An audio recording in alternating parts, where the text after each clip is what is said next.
I don't think I've ever told anybody this, but I used to leave my home and I would go to come here to Atlanta. I'm from Mississippi and I used to get on the Greyhound bus.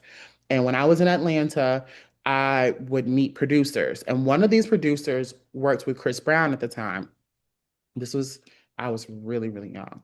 But this was around the time when, like, before like right around the time when the incident with Rihanna and Chris happened. I'll never forget it. What's up, everybody? This is Carmine Davis, and I'm with my longtime friend Rob from a Jaded Gay podcast. Amazing. Tell everybody about your podcast before we get into it, because we've just been talking. We've just been yapping. Tell everybody about your podcast. Absolutely. Well, Carmine, thank you so much for having me on today. Mhm. Super excited because you were on my show last summer and we talked all about Yes. pop culture, got into Tinashe and Nasty. Yes. So I'm excited to get back into the pop culture. Yes. For my podcast, A Jaded Gay, I launched it almost 4 years ago now, Mhm. April 2022.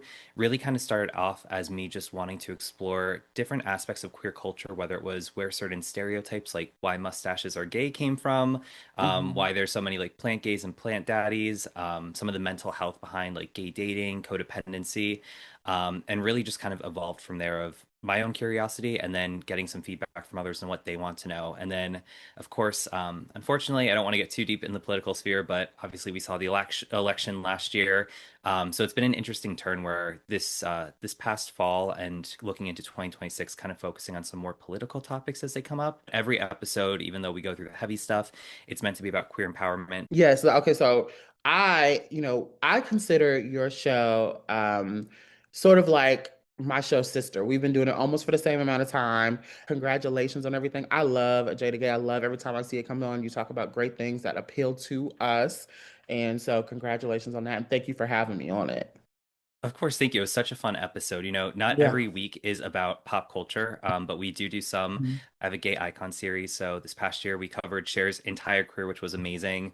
You and Mhm. I came on, we talked about your show, different pop Yeah. girlies, some of the trends we see, now compared to the 90s with like how songs chart. So always a fun Mhm. time talking about the fun pop culture that, gay men are so attracted to. Okay, cool, cool. Absolutely, absolutely. Okay, let's give them your socials. Yes, so I actually just recently updated everything. It used to all Mhm. be at a Jaded Gay Pod. Now it's at a Jaded Gay because I've expanded beyond the podcast. I have Mhm. blog posts, starting to launch some YouTube videos. Depending on when this comes out, there may be some videos out.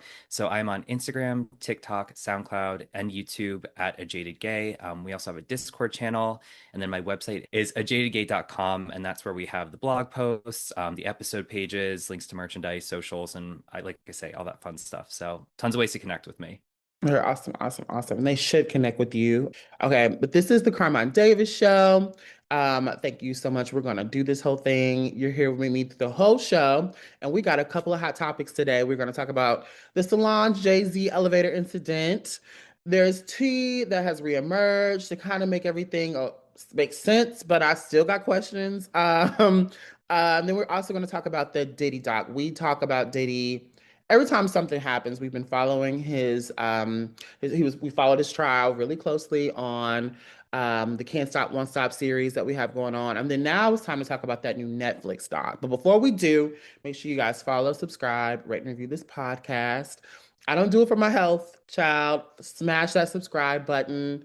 Follow us on TikTok, Facebook, Instagram, you everywhere. We're everywhere at Carmine Davis and at Carmine Davis Show. Okay, but we're gonna hop into it. The Solange Jay-Z elevator incident. A fashion designer finally speaks up 11 years later. Okay, a fashion designer named Rachel Roy's former assistant Takashi Murakami claims he knows what really went down in that iconic 2014 Met Gala elevator fight.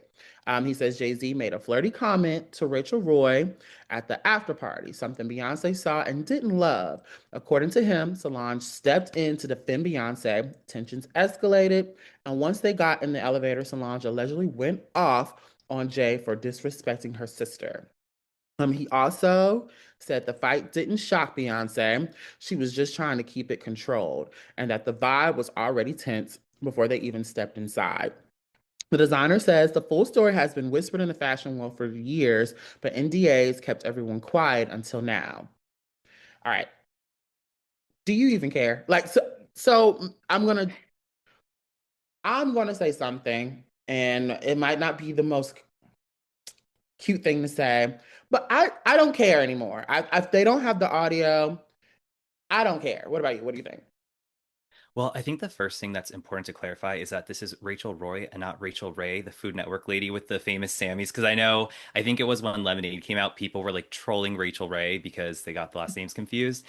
But yeah, to your point, it's not that I don't care, but it's like, why is this coming out 11 years later? To me, it seems like people just throwing their voices in the ring to get some attention as opposed to actually contributing to the conversation. Right. So wait, pause. Where was I? I had no idea people thought it was Rachel Ray. That poor Yeah. girl. Like, and then I was just watching her YouTube clips and I was like, what happened to Rachel Ray? Like, I know this is not what happened and turned her like into just a YouTube girl. Like, like, is that real? Yeah, it was shortly after. So, because, obviously there's the famous line, Becky with the good hair, and people were speculating who it was. And somehow Rachel Roy's name came up. But I guess people were just reading through it quickly or whatever. And I think within a few days of the Lemonade HBO release, like people were like trolling her and giving her like terrible comments on Instagram. And I mean, like, not for nothing. I think it would be funnier if it was Rachel Ray, if this actually happened and it was Rachel Ray, Yes. because I mean, just throwing in the Food Network in there just it spices it up. I ding ding ding. But honestly, and she is a baddie. I remember Yeah. Rachel Ray is beautiful and thick. It would have been, but my thing is I don't really like you said, like I feel like people are just adding unnecessary fuel to the fire or talking and adding like nothing to it. Give me what happened, or I don't want to talk about it anymore. And I also just don't want to believe that Beyonce would let Rachel Roy get her so ruffled. I kind of understand, but I refuse to believe that some lady named Rachel Roy has caused all this chaos. I don't know. That's just me. I want I want the audio. I want to know what really happened. I feel like there was multiple women. I don't know. I just it's not more. It has been more than a comment because Solange was in there scrapping like it was something else. Yeah, absolutely. And I mean, to your point too, that Becky with the good hairline, some people Hmm. think I think the word's an anagram where it's like Yeah. each letter represents like a different name. So like B could be like, Barbara, E could be Edith. I'm choosing old lady names, so I don't think Jay-Z would Yeah. be having affairs with. But so they think it might be coded like that. But I agree. I think Really? if there were any indiscretions, it probably was a long time thing. And maybe Rachel Roy was something, and that was just, like the final straw. That was it. Um, Yes. because it was interesting because I remember 2014 when that happened. I obviously, I mean, you can't grow up and not know who Beyonce is, but I just Right. knew her like big songs on the radio. But Hmm. 2014, earlier that year, I was really into the self-titled album. She had just dropped that December 2013. I remember I had a group project that winter, and like everybody was just like playing Drunk in Love while we were in the classroom doing our Hmm. little project. But to see it go from that part of the album where, she is a little bit more like owning her sexuality, talking about some darker themes, to then swing to towards the end of 2014, where then this happened. I mean, there was so much talk around her at that time too. There always is, but especially with self-titled. And it's interesting because in that elevator video, like, I think her arms were folded. She kind of wasn't acknowledging it and kind of just like, it gave the impression of like, what, Solange, do what you're going to do because I don't necessarily disagree with it. Like, I'm not getting involved, but I don't disagree. But it's just that was, like you said, 11 years ago. Lemonade came out. They've seemed to reconcile. They've had their twin since then. So it just feels really messy to bring it up. Like, you're just hurting people by bringing the story up again.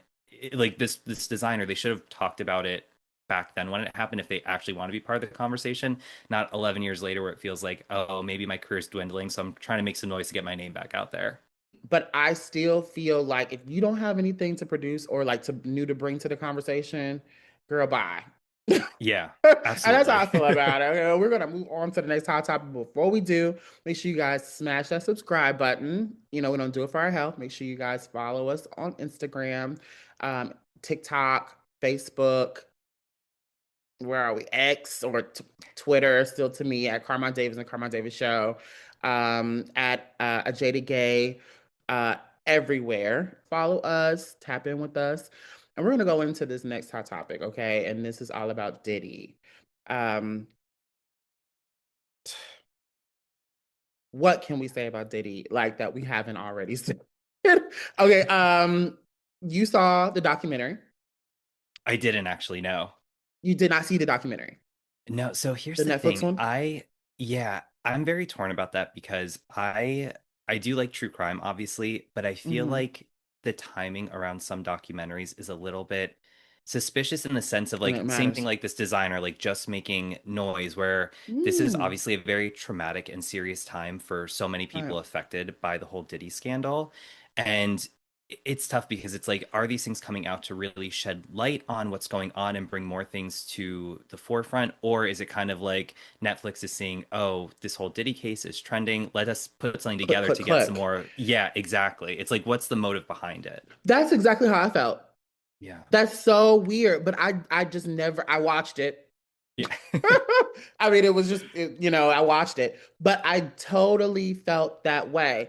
And I think with the association with 50 Cent being the most iconic troll of the hip hop community, and I was like, this is just messy. And as like a millennial, Mhm. um, I enjoyed the tidbits because it got to the making the band and discussed my girls Aubrey and Dawn and all that. But it also had really interesting footage of Puff, and which brings us to this next hot topic. Okay.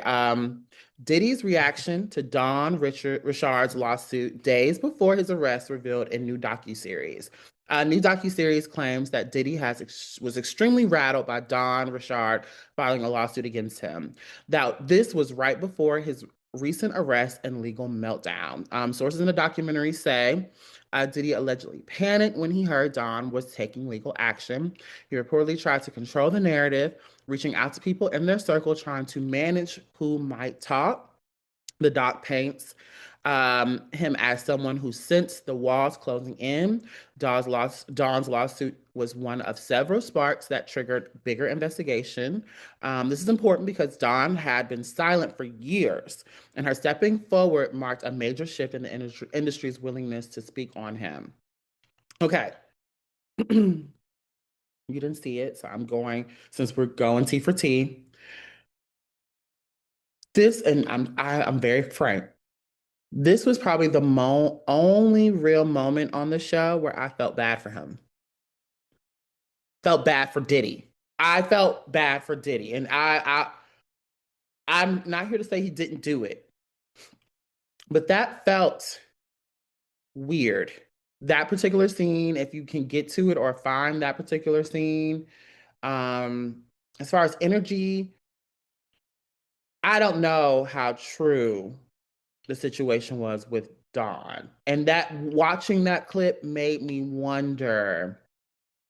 Then also watching a later clip that we'll talk about later made me wonder what was really going on a lot of it, a lot of the times. Diddy might be an asshole to his core, or maybe a little freaky and pervert and did a lot of horrible things, horrible, heinous things.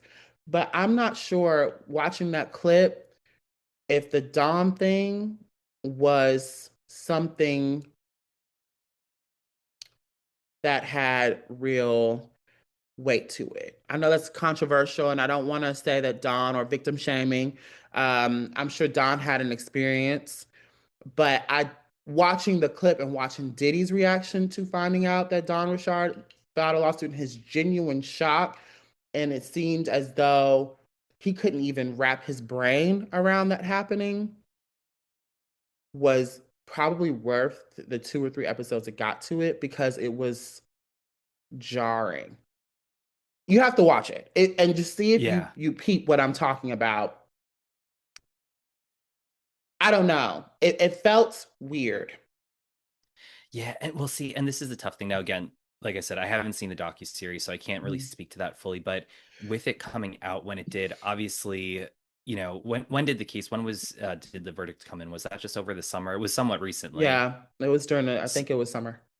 Yeah, so it's like it's so recent that things are still going to be coming out now. Like, I mean, if you look at the Mm. Me Too movement from when really people started speaking out in 2017, I know there were like naysayers out there who were like, oh, somebody else is adding their list saying this happened to Yeah, them. Because when somebody comes forward, you do feel empowered that, oh, I'm not the only one. Let me, right. I'm adding to this too because I have something to say. And I think even almost 10 years later, past the Me Too movement, we're still finding out some things, and we're getting a Hmm. better picture of what that looks like. So for me, with the whole Diddy docuseries, I think it's just too soon to really have a verdict on not the court case, but I mean on people coming out about saying I had this experience or this happened to me because we're going to be hearing about this for 5, 10 years to come still. New things are going to constantly be coming out. I mean, going back to true crime, look at like the OJ Simpson case and John Benet Ramsey. Every year it seems like there's something new about that story still coming out. So I think that's why it's hard for me to watch something that's happening live time like this because Mm. I think I'd be more inclined to watch it 10 years from now when there's been more stories that come out and kind of look back at it holistically, saying, here's everything around that time that came out. Now that we have this knowledge and we're looking back in a culture 10 years on, what makes sense to me? How does this resonate? Like this story that happened over here, does it tie into what happened over here, if that makes sense? That makes a lot of sense, honestly. Wow, and very poignant. Yes, 1000%. Yeah, because my favorite crime shows are. Did you even mention? Did you say John Benet Ramsey? Is that what you said? Yeah. Yeah, Yeah. because that's exactly what I Yeah. was. Wow, yes, yeah, 1000% yes. Because the more information that comes out, it feels as if we are emotionally invested in a story. We're seeing it, and that in 3 months we could find new information that somehow finds this contradictory or something like, and it's just too soon, especially with a verdict like Diddy's verdict. Mhm. And then they talk about that. You have to watch the documentary, and then they interview some of the jurors. It's. I do think it could have been 2 episodes, but there's some stuff in there, like some. But I Okay. even with the juror, like they interview some of the jurors, and I don't know. I left personally, and I don't want. That's not what I tuned in for, but I left feeling meh. Mhm. And I wanted to feel like we got him, or I Yeah. wanted to leave feel like, oh my no, oh no, like the Mendez brothers, or you know what I'm Mhm. saying? Like I did not. I left feeling like, damn, that's all. Like I just, Yeah. that's it. And only thing and that's great that you said it. The only thing that I felt even emotionally like about were things that happened before I was even damn near born. You know, with Tupac Yeah. and Biggie, because we have new information about it. And you're right. You're Yeah. right. Well, and I think a great example of that too is think of, Britney Spears is my queen. First album I owned was You know, Baby One that's More Time my at 5 years old, rolling up my that's shirt my into a girl. little crop top, dancing to it. She's Then my when I came out mother. 16 Yes. years later, my parents were so surprised, like, did you always know? I was like, I was dancing My in crop mom tops knew. at 5, didn't you know? Yeah. My mother But knew. yeah, but if you Yeah. think of everything that happened to her in 2007, and obviously paparazzi culture was Hmm. so different, but think of Yeah. how chaotic it was. And imagine if somebody was trying to put together a docu-series right in that time. And I mean, I know Yeah. they did like Britney for the record, but something of this nature, like you wouldn't know what to discern as true or false. But then in 2021 with the Free Britney movement, there were those Yeah. documentaries, the New York Times and the Netflix one. And I, again, have my suspicions. Again, my podcast is called A Jaded Gay. I'm jaded, I'm skeptical, I'm We're cynical. both jaded. Yeah, But that's why I when, loved it. yeah, but Yes. when those came out, those documentaries about Britney Spears came out like 2021. I was a little skeptical of some of what came out. Like I know Sam Lufty was in this, who was somebody that she hadn't Hmm. associated with for like 15 years. But there were, I feel, some pieces that were added to the puzzle that weren't public knowledge before necessarily. And I Right. don't think that if they had tried to put together a docu-series like that in 2007, those things would have come to light. So taking it back to the Diddy case, obviously we have this information now. But in 15 years from now, maybe there'll be a new series where there's more pieces of the puzzle coming together, and then this Hmm. most recent lawsuit will make more sense of how it fits into this bigger picture. Right. Right. Exactly. And that's true. And I think that you're right. This documentary could have had some time. And without it, it just seems like a money grab. It clearly Yeah, was.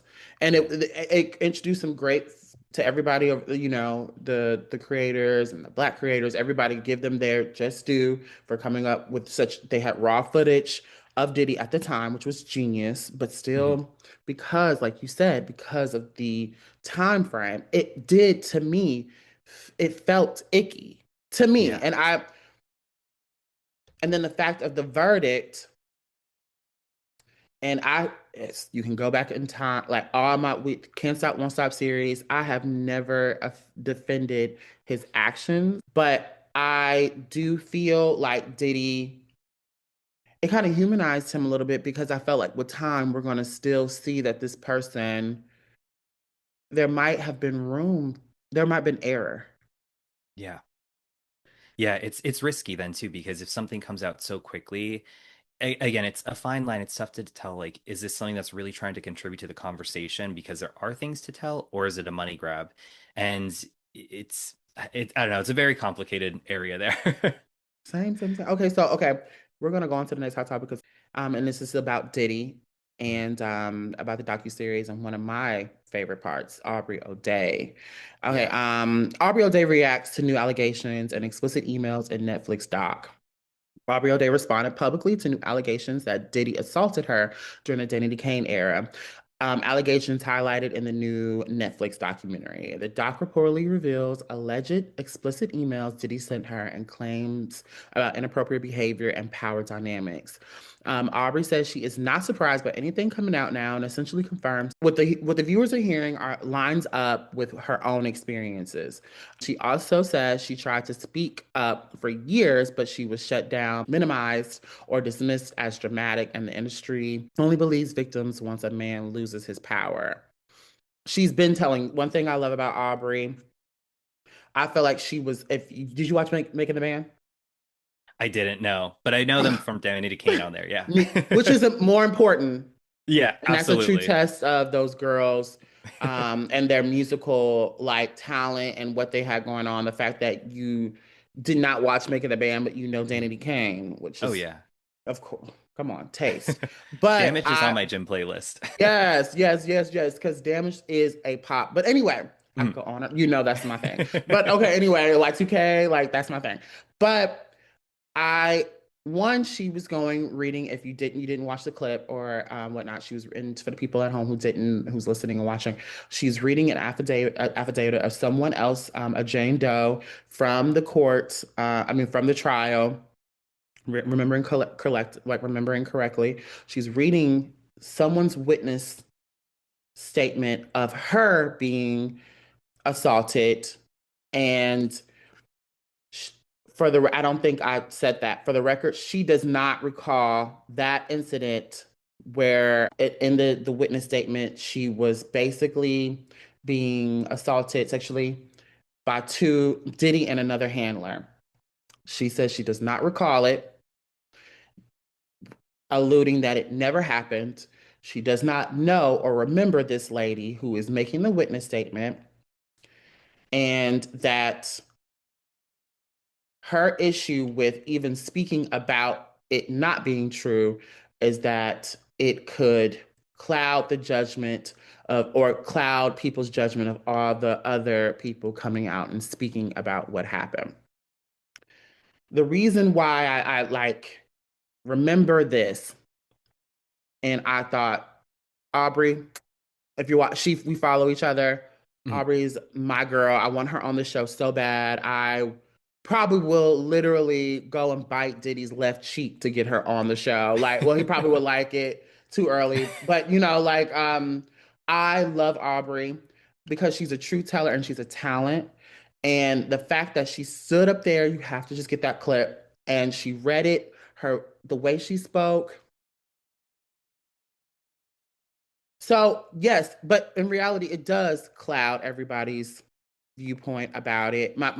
Because it should be, sadly, because like we discussed, Dawn and Diddy's reaction to Dawn's allegations. Then they had Diddy Dirty Money um, bandmate, I forget her name, Kay. I'm gonna call her Kay.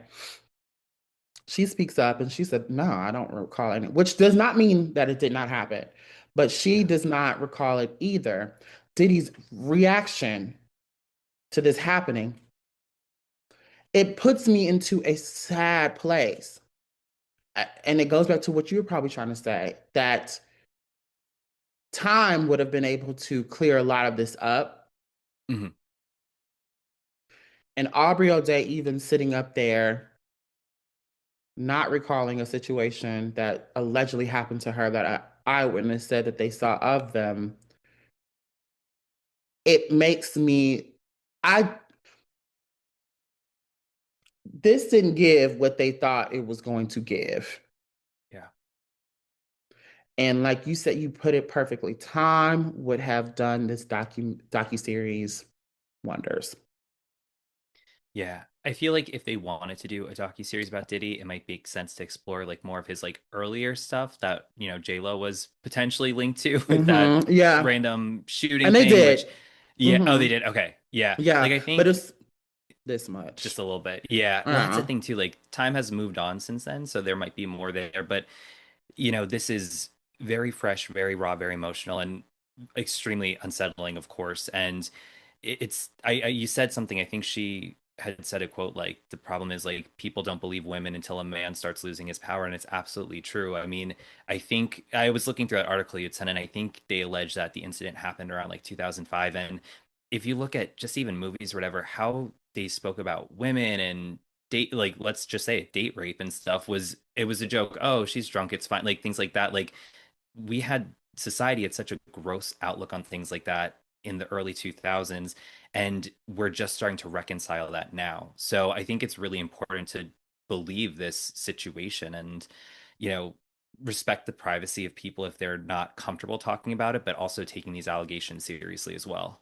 Yes. Yes. And I take them seriously, but there's just been like watching, I believe it, but I think there are shades of things that may have not happened. You're a pervert, but you didn't do everything that they claim you did. You did majority of Mhm. it, but maybe Yeah, sometimes people were adding fuel to a fire to get some hot get hot, yeah, and I yeah, think that is a reality. And I think one thing about Aubrey and Dawn's take in this docu-series, and you got to watch it and maybe hope just email me or whatever and let me know how you feel, but that's what it gave, sadly, yeah. and I hate that. I think you nailed it on the head when you say time would have done this docu-series so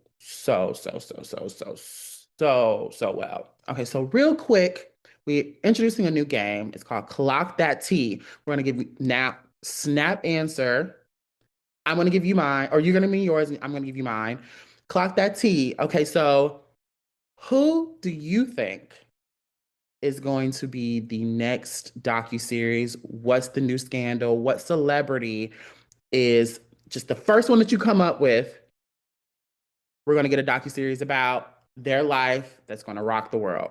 Go. I'm going to say, because I've been seeing some things pop up on Instagram with the tension around it, Amanda Bynes. Amanda. Why? Real quick, why? So obviously, Quiet on Set came out last year, and I think Yeah. that's when some of those allegations really came to light. But I've been seeing a lot of, it seems like maybe the generation below us is starting to pay more attention to her. I've seen some things popping up on Instagram, like, apparently she didn't like the way she looked in Easy A, and that's what, made her interested in retiring so early on. Mm. She pushed for Channing Tatum to be in She's the Man because he was kind of an unknown actor at the time and people weren't interested in him. But she said, no, like he's going to be great, like put him in. And I think between her, I think enough time has gone by that she's been off screens long enough that these clips are starting to be discovered online and they're remembering how funny and bubbly and, fun her shows were. So there's interest in her as an actress as well as the Yes. Quiet on Set scandals. And then, of course, the whole 2012 when she had those struggles and kind of knowing the mystery behind that too. So if they do that, I hope they do it respectfully because, regardless of the career path or the journey, I love Amanda Bynes. I grew up loving her and I wish her nothing but the best and that she's happy and healthy and safe. So I'd be interested in a docuseries, but I hope they do it very respectfully. Amanda Bynes is the perfect. I didn't even think about that. Like now that I think about it, Amanda Bynes will have me sitting on that couch for at least 2 or 3 episodes because Amanda Bynes has such an interesting clock that T. She has such an interesting, I would almost say, Would you say her career is more tragic than Britney's? Of course, it technically is more tragic because Britney is fine. Like Britney's freed, Britney's gorgeous, and then she's popping her shit, and then we still love Britney's music. Her music is hitting more than the new girls right now. Yeah. But I feel like her story has more of uh, ending than it does Britney, right? Or am I wrong? Yeah, I agree. Because so with Britney, she got out of the conservatorship. Now there's Right. rumors that Kris Jenner might be managing her. She's been spotted with Kim and Court, or I'm sorry, Kim and Chloe. So, I'd like to think that there's a happy ending for Britney where she got out of the conservatorship. She's with herself. She's happy. She's free, and maybe And she's she's feeling in empowered another to come back to conservatorship music. with Chris. Oh Yeah. God, You no, know? no, no. But if Chris tells anything, she knows how to make money and how to revive a brand. So, Yes. but with Amanda Bynes, I feel like I don't know. I feel it's unresolved because obviously she has not acted in forever. And the last I heard, she's been going to school for like, cosmetics or whatever. I think she's doing like some kind of like makeup artistry or something. But I Mhm. also think Amanda Bynes isn't in the news as much and she's not as active on social media. So we don't really know what she's up to. So it's hard to tell if there is a resolve there. So it's, you know, it, with Brittany, I kind of feel like we've come to the end of it, hopefully, that like she's in a good place and, we've gotten out of the conservatorship. With Amanda Bynes, I don't know if we've gotten to the end of her narrative. And I don't mean that in a dark way, but like, Yeah. I don't know if she's gotten to this other side. There's still a lot of unknowns. So I don't know. I don't know what that documentary would be like. It maybe be more so focused on like the early years of like Nickelodeon till 2012. And then I Now, don't know. like Yeah. her day to day Yeah. now, if she allows people in. Yeah, I Well, and would there was a watch little it. bit of that. Yeah, and there was a little bit of that, I think, in 2016. She did appear Right. on some kind of, I don't know if it was a podcast or it was some kind of interview because there was videos of it. And she seemed pretty good there, but Hmm. I think it was more so a PR thing from her team to just kind of address the 2012 stuff. And then she's kind of just disappeared since then. And again, I didn't watch the Quiet on Set. Me That's neither.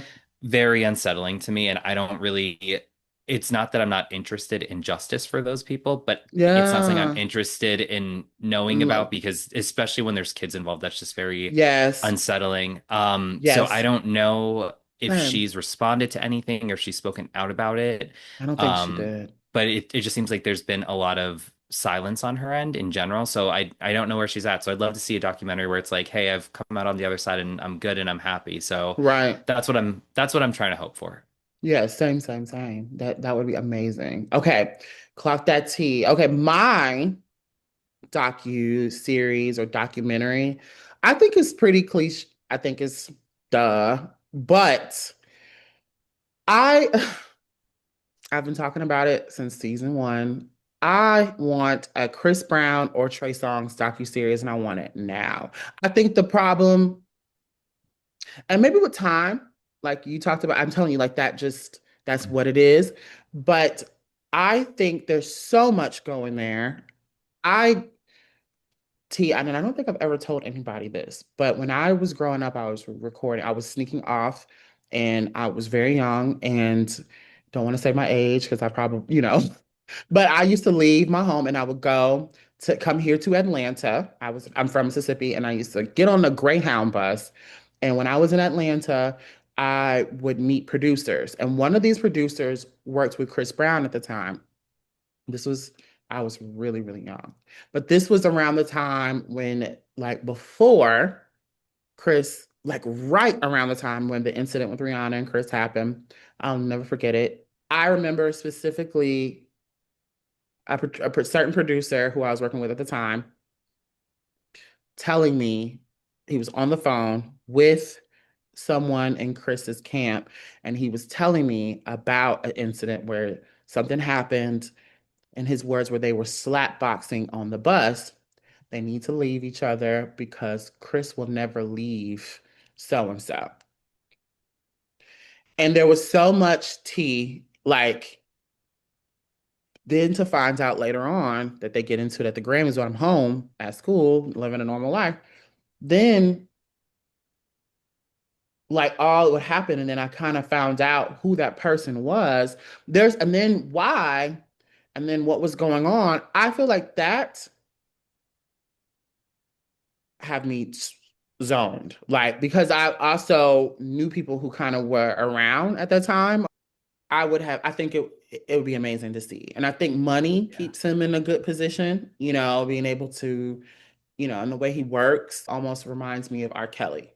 You Mhm. know, as long as you work and you can silence your victims, I'm like, God, wow, like how long can you keep this going? You know what I mean? Yeah. Like, but it what comes up comes down. And I would love, I think people and our idea and our fixation on someone who we are so aware, I think is the same thing as Diddy, R. Kelly, even with Trey Songz, I felt like the fact that we have information about these people and we just kind of go, oh, well, I like, all I have to do is release a new song or release Yeah.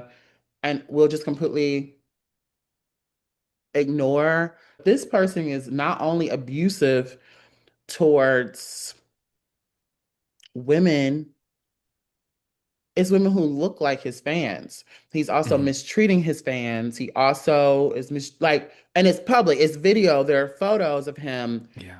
like doing these things.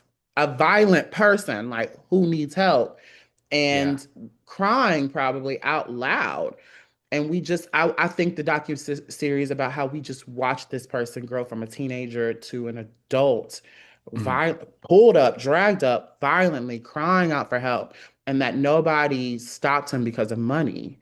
I think it would bring a conversation up about um, black youth and especially black men, black Yeah. hetero, um, about how sometimes we just watch them scream out loud, and as long as they do certain things, Mhm.